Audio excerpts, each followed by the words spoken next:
Hey everybody. I first off have to apologize. Getting a late start here, and my allergies are kind of getting to me right now, so I'm not looking my best. But that said, I'm really excited to do this read. I did this exclusive live read of Mr. Charles Carroll's book Hard Candy about a week ago, and I'm going to try and do this once a week.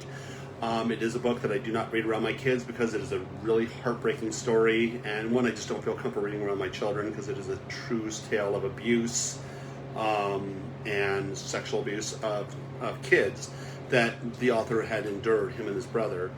I'm going to do a little bit of a different format today. I'm going to read. Hey, my mom's dog came in to say hello. Hi, Becky. This is Becky real quick, licking my foot. Hey, Becky. Whoops. Let's see, here you go. Hey, girl. Anyways, it's okay, you can stay. Anyways, I'm going to do a little bit of a different format. I'm going to read from the foreword and the preface, and then read part of the chapter. I don't know if I'm going to get to all of it, but I'm going to get to as much of it as I can as time allows. As you can hear, my allergies are really kicking in. I took some Claritin, hopefully it'll clear up. And I got the other dog in here now. Hey, Bella. So if you see a dog pop his head up while I'm reading, you will know why. Hey, there's one. That's Bella and Becky is one you saw a minute ago. They're coming here to keep me company. Okay, so I'm going to go ahead and start reading. This is the book right here. It's called Hard Candy, and again, it's by Mr. Charles A. Carroll. He was a great writer, good friend of mine. And again, this is a true story about what happened to him and his brother. And I guess it says Hard Candy, Nobody Ever Flies Over the Cuckoo's Nest. True story by Charles A. Carroll. And just a really, again, heartbreaking story, but I think it's one that everybody should hear. And here we go. I'm going to go ahead and open it up to the forward.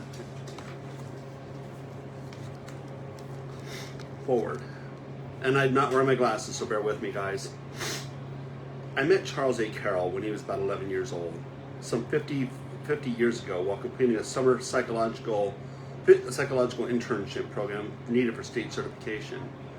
It was immediately apparent to me that he was not mentally retarded. And basically what had happened is they were foster kids, and they dumped them in a state hospital saying they're mentally retarded, basically just to, because they didn't really, that's what they did. They dropped the kids in a mental hospital so they didn't have to find a home for them, which is pretty effed up. I no longer recall what he was told to me, if anything. However, the absurdity of his placement in that environment was obvious. With my wife's approval, I started bringing Charles home with me on weekends, hoping to overcome some of the institutional sterility and offer him more interesting and wholesome experiences. We maintained this relationship for a time after my internship was completed. My wife and I had a new baby, and I was starting a new job. While in retrospect that was insufficient reason to discontinue my relationship with Charles, I nevertheless did not give much thought to the impact of that decision on Charles. 50 years later, Charles rediscovered me, and I have been gradually learning firsthand what survival was like for him at that institution.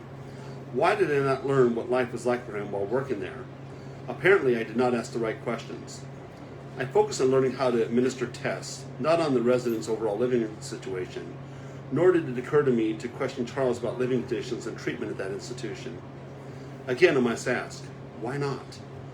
I never heard any discussion among the professional staff about treatment of the residents. As a young intern, I put them and a renowned superintendent on a pedestal, assuming they were running a caring and humane organization. I like to think that had I known about the sexual and physical abuses taking place under the nose of the officials, I would have fought against such mistreatment. At the time, however, knowing nothing, I did nothing. I am ashamed of my naivete and insensitivity to the lack of protection offered to the residents, in particular to Charles. When I questioned Charles about conditions today, he remarked, like years ago, it's still about inadequate protection, unqualified management, and an uneducated staff, particularly those closest to the children. So unhealed is this social sore that no child is ever to be left alone with any one employee or older resident, ever. The point is this.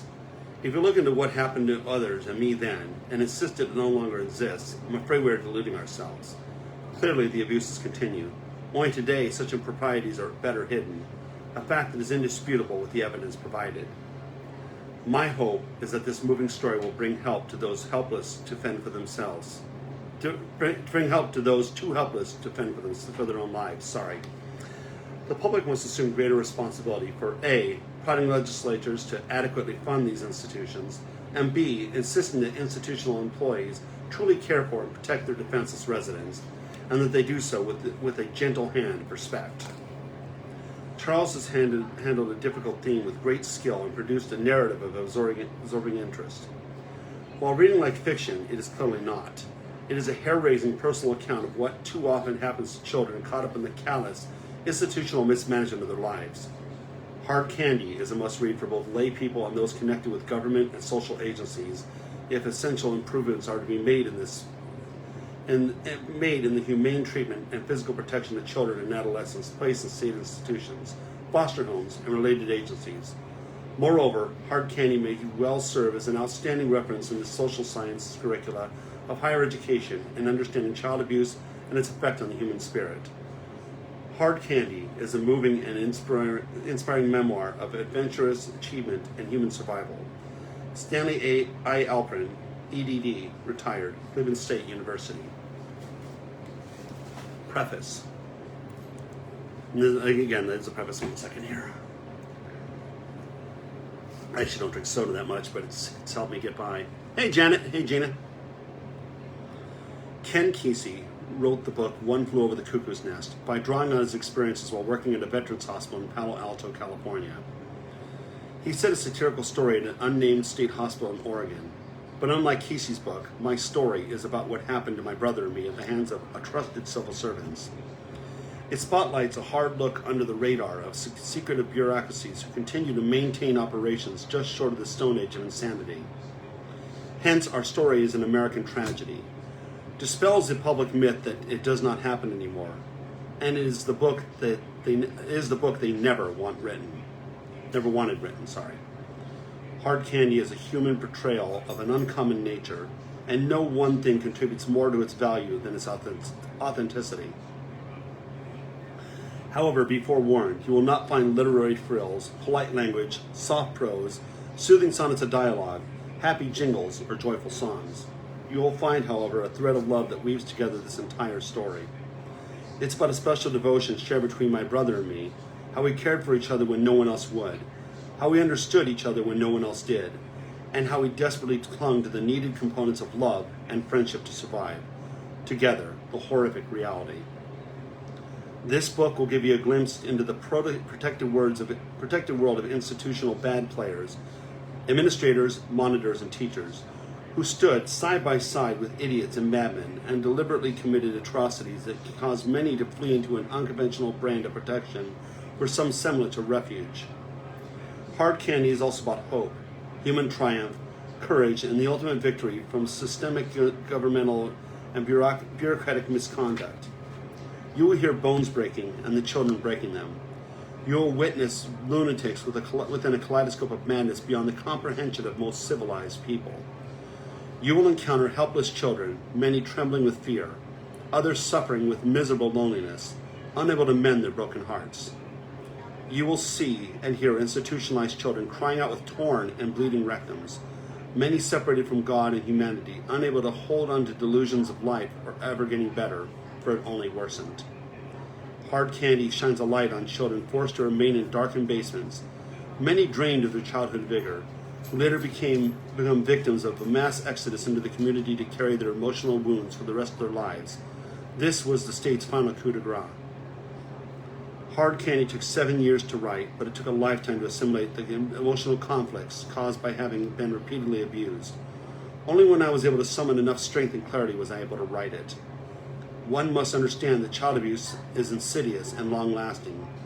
It carries indelible recollections and harbors a punishing photographic memory. And while abused children will emotionally struggle throughout their lives to mend their tarnished psyche, one sad fact remains. There is no escape from its indelible stain. Child abuse tattoos a soul for life. I tell this story without the usual restraints tied to self-consciousness, ego, or personal embarrassment.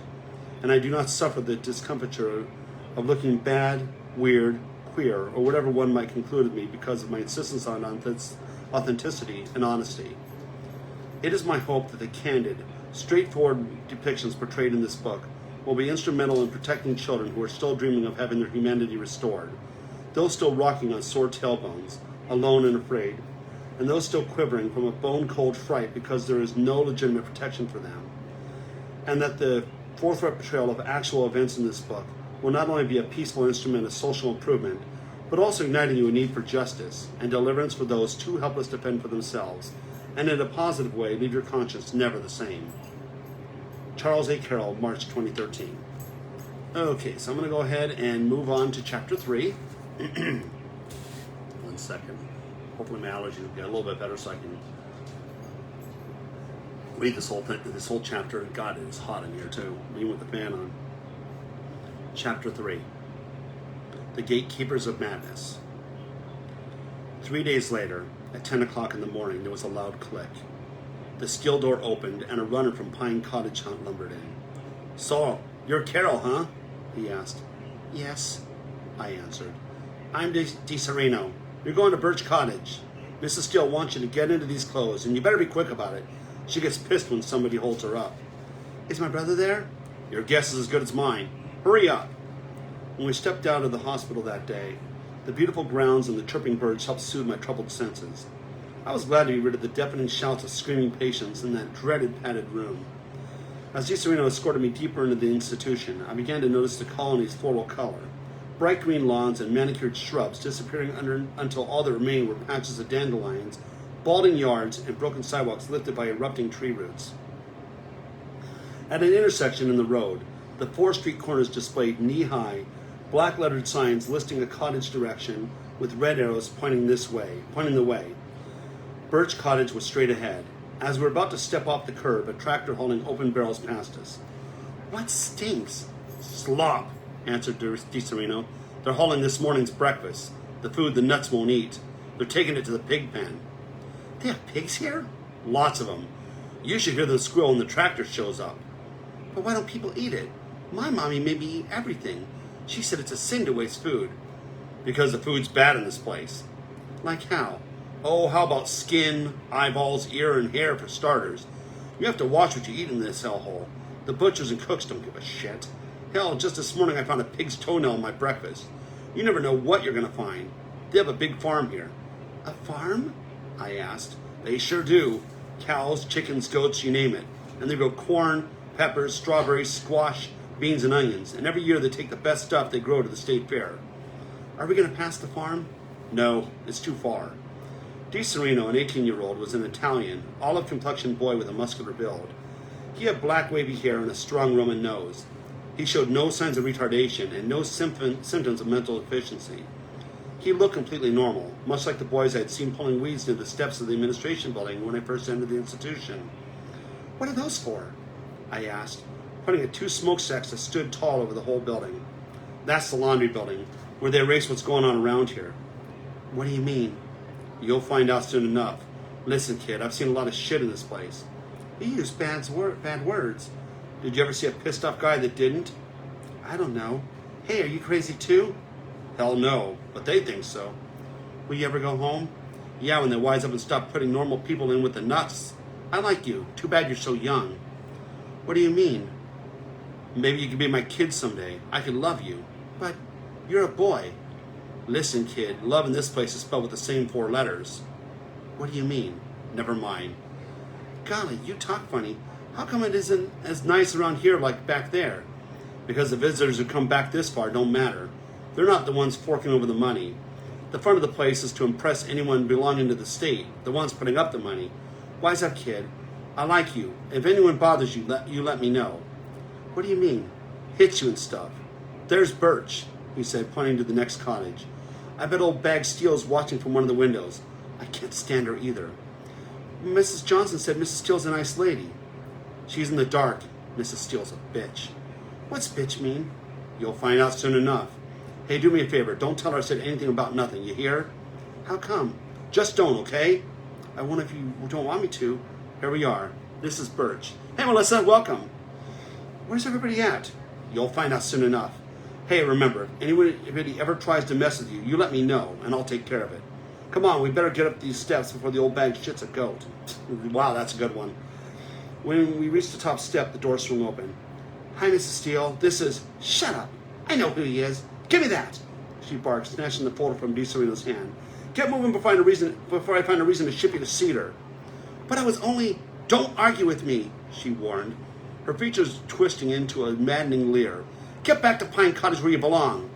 Blood filled DeSerena's face. Without another word, he turned from Mrs. Steele, jogged down the steps, and was gone. And that was chapter 3. Oh my God, this is a really good book, but it's sad. You can tell already what's going on, that this DeSerena kid was probably good once and still seemed to have some kind of seem to be good at heart so far, from what I can tell. But there's obviously, he's jaded, and you know what he was talking about earlier, if you know what I mean. So, wow. So let me show you some things here. This is the letter he sent me, Bear Witness Press, and this is I'm gonna read chapter 3. I was gonna use this as a bookmark, so I need to get a bookmark here.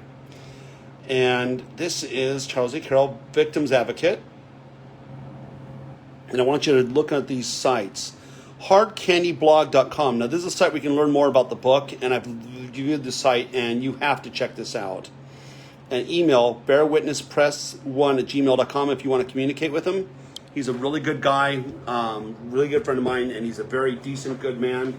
Who did this book to bring attention to some things that a lot of people didn't know about, and I didn't. And my mom's a psych nurse, and I didn't know about a lot of what's going on. Here's some things that I'm going to tell you. Here's some distinguished kudos, including by Eli Wiesel, who everyone knows of. Best known for he's Auschwitz survivor and Nobel laureate. I've read some of his stuff before. Henry Waxman, who I know from Congress. I don't know him, but I know of him. Chuck Rosenthal, professor. Art Kunkin, founder, editor of Los Angeles Free Press, and Laura James Esquire, crime historian, proprietor of Clues. And there's just a thing I'm going to show you here as well, which I'm really excited about, is, yes, there is a screenplay titled State Colony. 1 second. 2 brothers, 7 and 8 years old, are committed to a state mental institution without due cause, and for more than a decade are forced to fight for their civil rights and ultimate release. There's a screenplay is American tragedy and a true crime drama. And my allergies are really getting the best of me right now, so I do got to wrap this up. I will do another live read of this book very soon, within the next week, hopefully. Again, let me show you the cover. And again, hardcandyblog.com if you want to check out the book, the website and everything. And Charles A. Carroll is a great guy, good friend of mine. Let me see if I can show you a picture of him. I think there's a picture of him. There he is. And really good man. And I'm sad to say his brother was lost to the world from COVID-19 earlier this year. So, again, I saw pictures of them being reunited, and he was in the hospital a while back, and I'm really sad for him. Again, Mr. Carroll is a great author, good friend of mine. So please check his book out. It's for a good cause. And I'm going to maybe do another live read from some of my other authors later this evening, if not for sure tomorrow. Thank you guys for tuning in. Again, if you are an author and want me to read from your book, just let me know, and I'm glad to do it. Anyways, take care. I hope you have a nice night. Stay cool, because it's really hot. And wear a mask. Take care of yourselves, and I'll see you guys again soon. Thanks for tuning in. Bye-bye.